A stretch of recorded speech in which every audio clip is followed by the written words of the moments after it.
Hey there, friends. I had a great Greenish Thumb offsite yesterday, which was really fun. In exchange for delicious food and a mahjong lesson, I did a little assessment of some indoor plants for some really good friends of ours. And it reminded me of some of the things that I struggled with when I first started getting into houseplants. And so one of their biggest pain points and one of my biggest pain points was like, how do you know you're giving enough water to your plants? So again, friendly reminder, I am not a botanist. I am just a lady who really likes plants and has gone through a lot of trial and error and is a relentless researcher. So I want to share what I've learned with my experience on, how to make sure that you have the appropriate amount of water for your house plant. Okay, so number one, I think the most helpful thing in making sure that you're getting your plant the right amount of water is making sure it has the right kind of soil. And that is more difficult than you would think. So when you purchase a plant, a lot of times it will come in, the nursery soil, and that's going to be a denser soil, and that helps them in the nursery to keep them watered and looking fresh while they're waiting for them to be sold. It may not be the best soil for the conditions in your house. So I have, tested out a couple of different mixes, and I'm going to share with you my, can I call it a proprietary blend? My soil that I use for most of my plants at my house. Okay, so first I want to share some great little tools that I've come across along the way. So the first one is this little plant mat. So he rolls up, you can just hide him away in a drawer, and then he also rolls out and snaps at the corners to make a little tray for you to be, combining your different soil ingredients and potting your plants without making too much of a mess. I normally do this out in the garage, but that is, not very pretty for a video. So we are doing it in the kitchen today. Woo! All right, so let's talk about the ingredients we're gonna use. We're gonna mix in some clay pebbles. I find that this is really great for kind of giving some airflow to your soil, and I like to put it in the bottom of my pot so that the roots, never really sit in too much water or have wet feet, because most of my plants do not like wet feet. Okay, so you're gonna have some of your clay pebbles here. Then we have some perlite. You may not have heard of perlite, but you've probably seen it before. If you're looking in some soil and you're like, that looks like styrofoam in the plant, in the soil, that's what perlite is, okay? So we've got some perlite.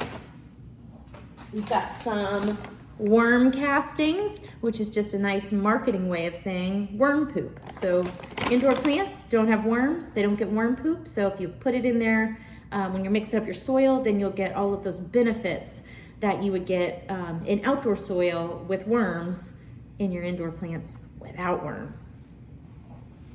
And then I've got my little soil scooper. Okay, so let's start scooping here. First, we're gonna put a nice, healthy toss of potting soil. This is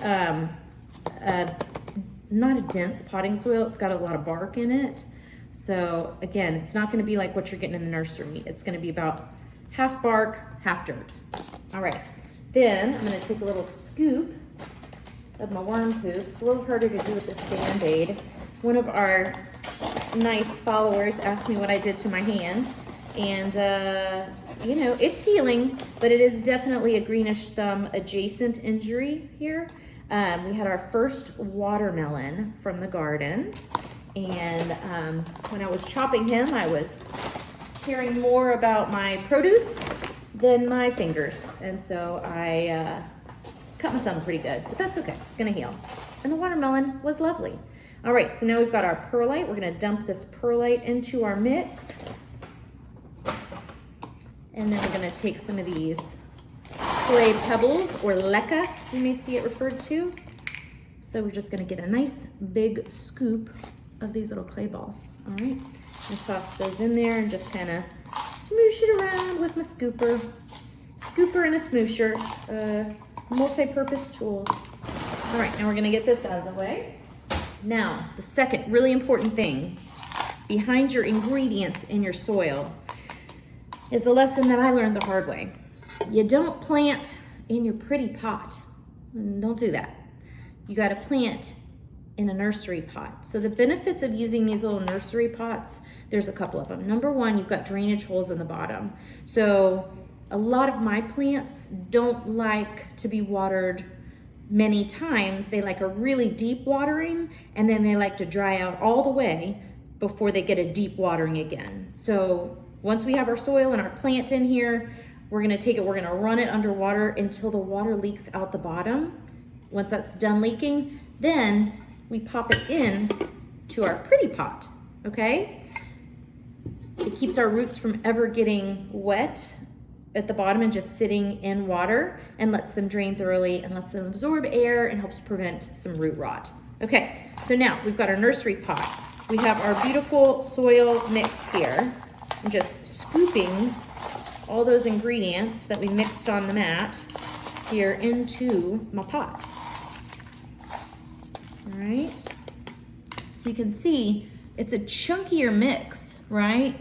We've got some soil in there, but then we've got the Lecca, we've got the Pearlite, and it's really breaking it up so it's not just solid, dense soil. So today we are gonna be planting some of our Swiss cheese plant, which you know I love. My one plant has turned into like 18 plants in our house, and it's everywhere. And I also give it away to a lot of people because it's just really easy to prop.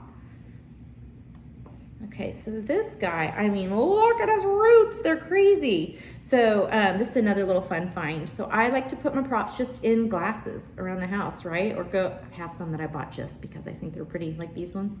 It's just a glass, but it's a prop glass in our house.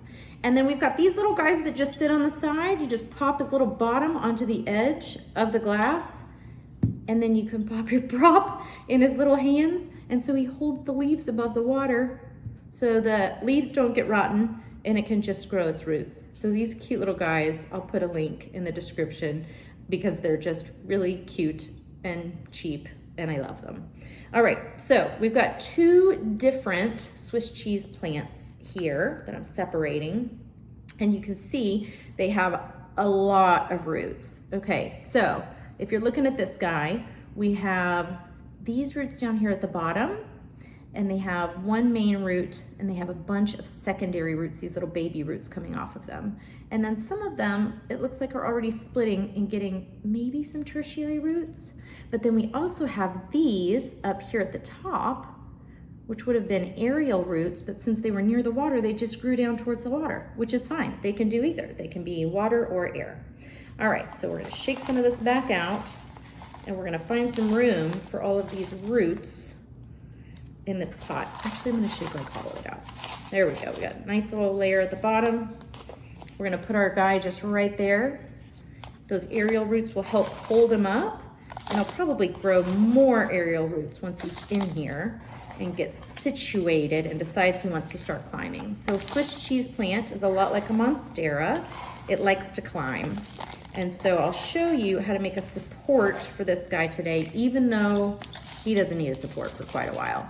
But he's a climber, so you gotta be prepared to give him an environment where he can climb and he'll be happier.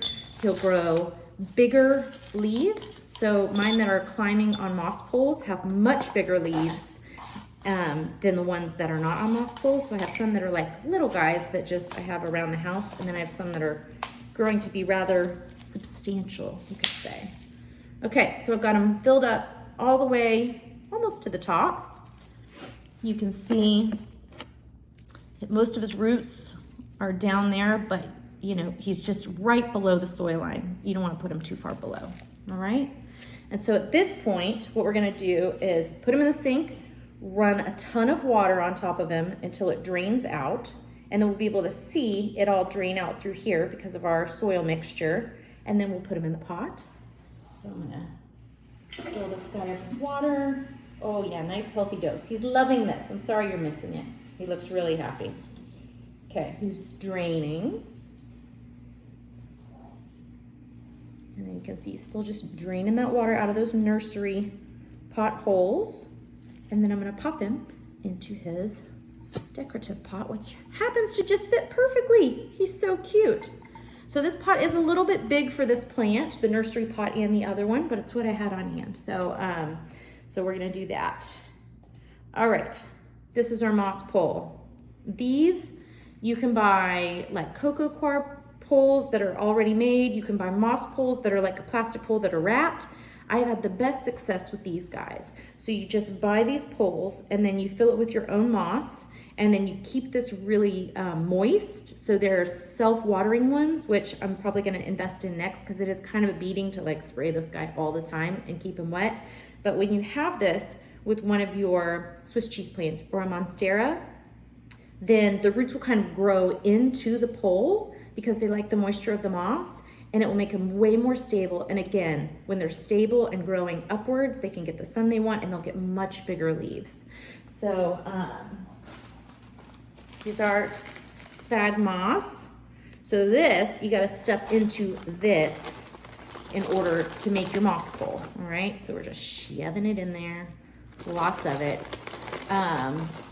Normally I would soak this before I stuff it in there because it just makes it a lot easier. So you soak it, you pop it in there, and once we have this all the way full, we're gonna drown it in water. So you want it to be super duper wet. And then if our friend, the Swiss cheese plant, was big enough to need this, we would stick it right in there, all the way down to the bottom of the pot. So this would be at, you know, soil level, and then keep this wet. And some of mine, I don't even water the soil anymore. I just water the moss pole, and that's enough to keep the plant growing and happy. So again, this guy doesn't need one yet, but you just stuff the moss in here all the way to the bottom. Sometimes I'll use like a skewer or something to just keep poking it down all the way, especially when I have a busted thumb. But that is an easy way to help your plants that like to climb continue to grow. And then I just always use a little bit of twine. I have some here. Just a little bit of twine. Here it is.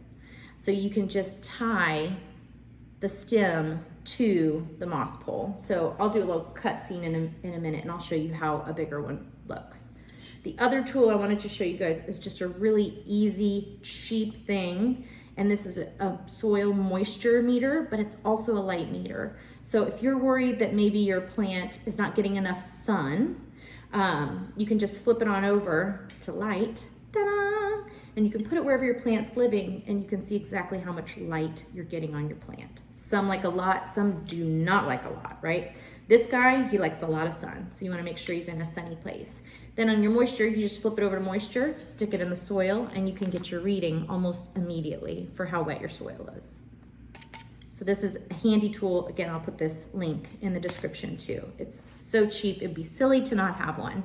So when you have good draining soil, you've got a nursery pot where you can see like, hey, how are my roots doing? Is it wet at the bottom? You know, you can really see how your roots look, if they're rotten or if they're healthy. And then a moisture meter. All of those combined are gonna really help you know when your plant wants water, when it does not want water, and how deep the soil is wet. So like if you just put it in the top, it's probably gonna be dry, right? But if you stick it all the way down to the bottom of your plant, it may still be wet from its last watering, and you wanna hold off for a little bit. So I hope this was helpful, potting soil hints and tricks, and then a couple of ways to keep your eye on whether you're overwatering or underwatering your plant, which can be really difficult since the symptoms of both problems look so similar, right? So thanks for tuning in to the Greenish Thumb. I'll put some links in the description for you, and I hope you come back again soon. Thanks.